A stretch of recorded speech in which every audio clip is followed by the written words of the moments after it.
The house on Maple Street seemed like a godsend when I first saw the listing. 2 bedrooms, hardwood floors, a balcony overlooking the garden, all for $600 a month in a city where studio apartments went for twice that. The landlord, a nervous man with sweaty palms and darting eyes, had handed me the keys with almost unseemly haste. Previous tenant left suddenly, he'd mumbled, avoiding my gaze. Family emergency. I should have asked more questions.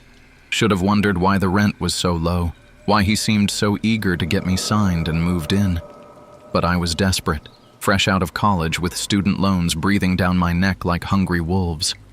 It was my friend Will who first sensed something was wrong. Will had been deaf and blind since birth, the result of a rare genetic condition that had stolen 2 of his senses, but seemed to have sharpened everything else about him. We'd met in college, bonded over late-night discussions about game design and storytelling. He had a way of experiencing the world that fascinated me, through touch, through vibration, through senses I barely acknowledged I possessed. The afternoon he came over to work on our collaborative project, a horror adventure game we'd been developing for months. He seemed agitated from the moment he stepped through my front door. "Something's off about this place," he signed to me as I led him to the living room, his fingers dancing through the familiar patterns of ASL. I glanced around the wide, empty space. Afternoon sunlight streamed through the windows, illuminating dust motes that danced lazily in the air. Everything looked perfectly normal to me. "What do you mean?" Will settled himself at the base of the ornate wooden staircase, his fingertips tracing the carved banister with the delicate precision of someone reading Braille. The previous tenant had left behind a few pieces of furniture, this staircase with its elaborate Victorian scrollwork being one of the house's few elegant features. "Just be careful here," he signed, his usually confident hands trembling slightly. I dismissed his concerns with a laugh. Will was creative, imaginative, essential qualities for a game designer, but they sometimes led him to read sinister meaning into perfectly innocent situations. I went upstairs to grab my laptop from the den, my footsteps echoing on the hardwood. When I returned, Will's face had gone pale. His hands moved in rapid, agitated gestures. "Who went upstairs with you?" The question hit me like cold water. "What are you talking about? Nobody went with me." I felt 2 sets of footsteps, he insisted, his signing sharp and emphatic. "Yours, heavy and familiar, and then another set, softer but distinct, following right behind you." The vibrations came through the floor, through the banister. "Someone else is in this house." I looked around the living room, craning my neck to peer into the kitchen, up toward the second-floor landing. "Will, there's nobody here but us." But his certainty was unnerving. Will's connection to the physical world through touch and vibration was something I'd learned to respect. In college, he could identify people by their footsteps from 3 rooms away, could sense when someone was lying by the subtle changes in their breathing patterns. "They smell wrong," he continued, his nose wrinkling. "Like decay, like something rotting."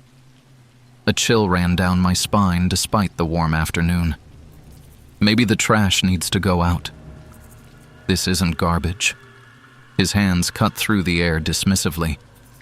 "This is organic rot, like meat left out too long, or..." He paused, searching for words. "Like a body that hasn't been washed in weeks." We tried to work on our game, spreading character sketches and story notes across the coffee table, but Will remained distracted. Every few minutes he'd stop mid-sentence, his head tilted as if listening to something I couldn't hear. "There!" he burst out suddenly, causing me to jump. "Do you smell it now?" I inhaled deeply, testing the air. Nothing but the faint mustiness of an old house, maybe a hint of the vanilla candle I'd burned the night before. "Does your nose actually work, or is it just decoration?" Will asked, exasperation bleeding through his usually patient demeanor. Hours later, as I drove him home, Will's warnings became more urgent. "You need to search every inch of that house," he told me as we sat in my car outside his apartment building. His hands painted vivid pictures in the air, 2 fingers walking up my arm to represent footsteps, then a trembling motion to show the vibrations he'd felt through the floor. Someone is living there, hiding there, and they mean harm. Will, I appreciate your concern, but promise me. His grip on my arm was surprisingly strong. Promise me you'll look. The intensity in his voice made me nod. I promise.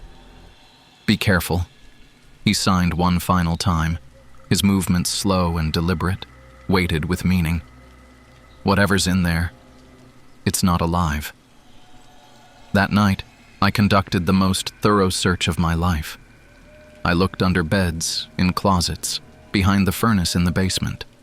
I checked inside cabinets, under the staircase, even in the crawl space above the ceiling. The house was small, maybe 900 square feet total, and there simply wasn't anywhere for a person to hide. I found nothing, but Will's words echoed in my mind as I tried to sleep. What if my reliance on sight was blinding me to other realities?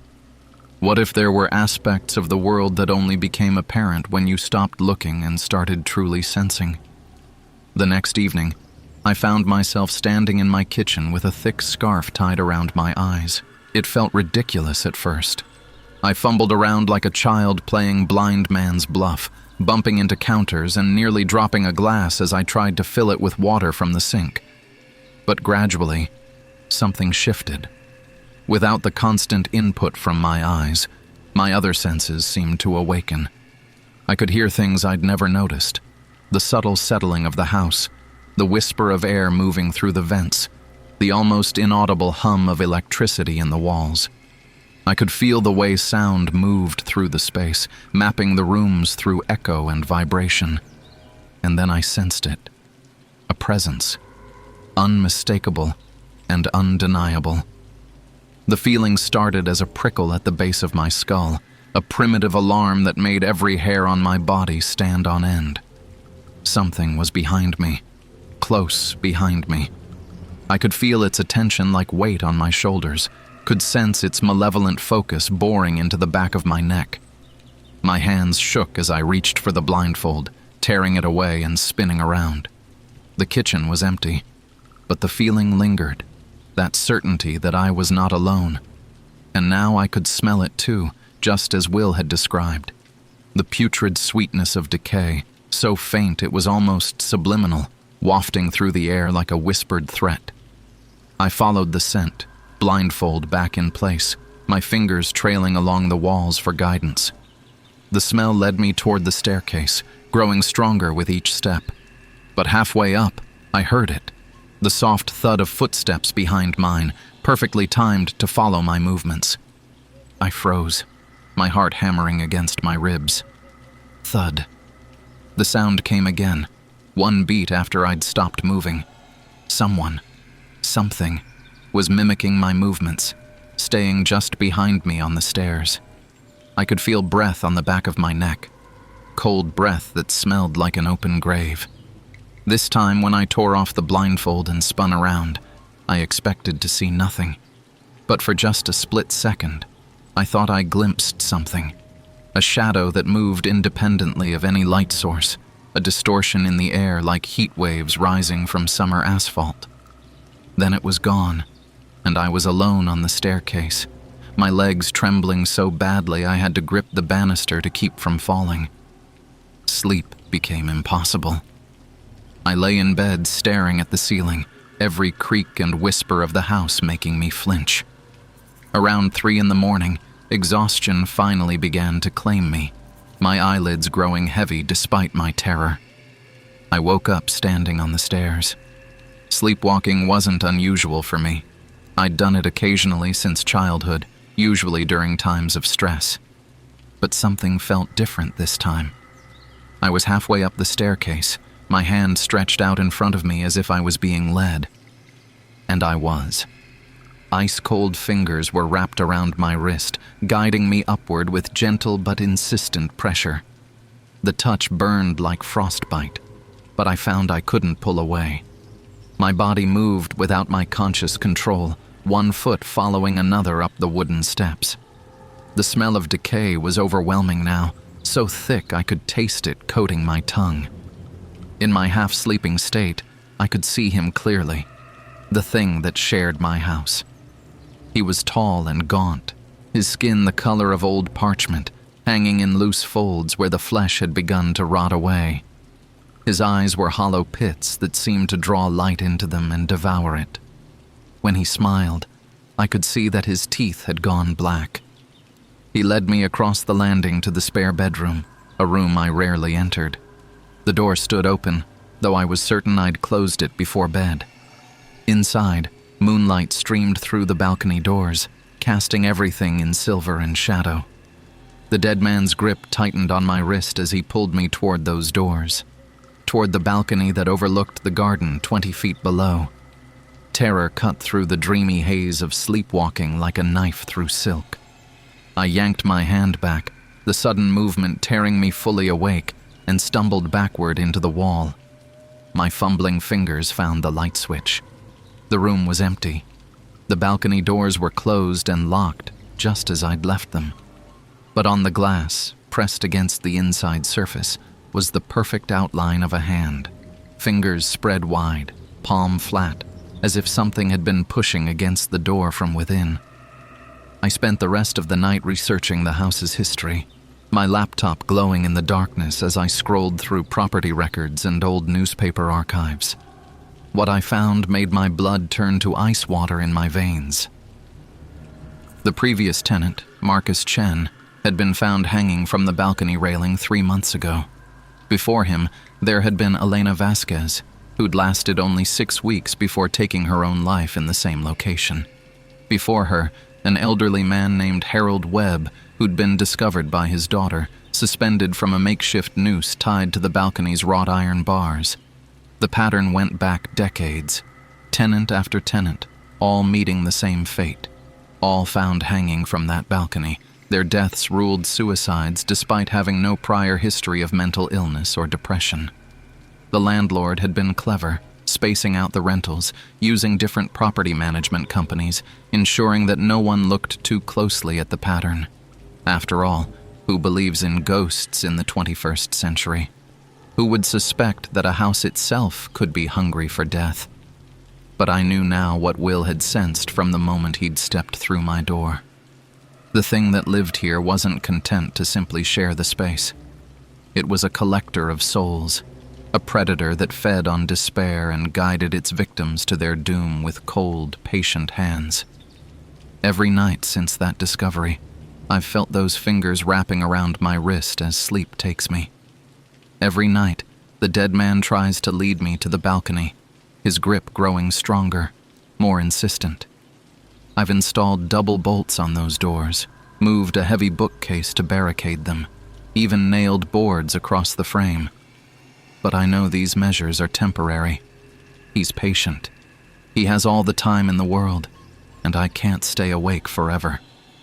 I'm searching for a new place desperately now, calling every landlord in the city, begging friends to let me crash on their couches. My savings are nearly gone, spent on security deposits for apartments that always go to someone else at the last minute, as if some unseen force is conspiring to keep me trapped here. Will comes by every few days, his concern growing more evident with each visit. He can sense the thing's growing power, the way it feeds on my fear and exhaustion. It's stronger now, he told me yesterday, his hands trembling as he signed. When I first came here, it was just an echo, a shadow. But now it's almost solid. Your terror is making it real. Last night was the worst yet. I woke not on the stairs, but standing on the balcony itself. The doors somehow opened despite all my barricades. The dead man's hands were on my shoulders, pushing me toward the railing with inexorable force. His black-toothed smile was wider than ever, his hollow eyes gleaming with anticipation. I managed to break free, to stumble back into the house and slam the doors shut, but I could feel his rage at being denied. The house shook with his fury, pictures falling from walls, glasses shattering in the kitchen cabinets. I know I don't have much time left. Each night, his hold on me grows stronger. Each night, I wake closer to the edge of that balcony. But I also know something else now. Something that might save me. Will was right from the beginning. Seeing isn't always believing. Sometimes the truth is hidden from our eyes, perceptible only through senses we've forgotten how to trust. The dead man feeds on isolation, on the despair of his victims facing their fate alone. But I'm not alone.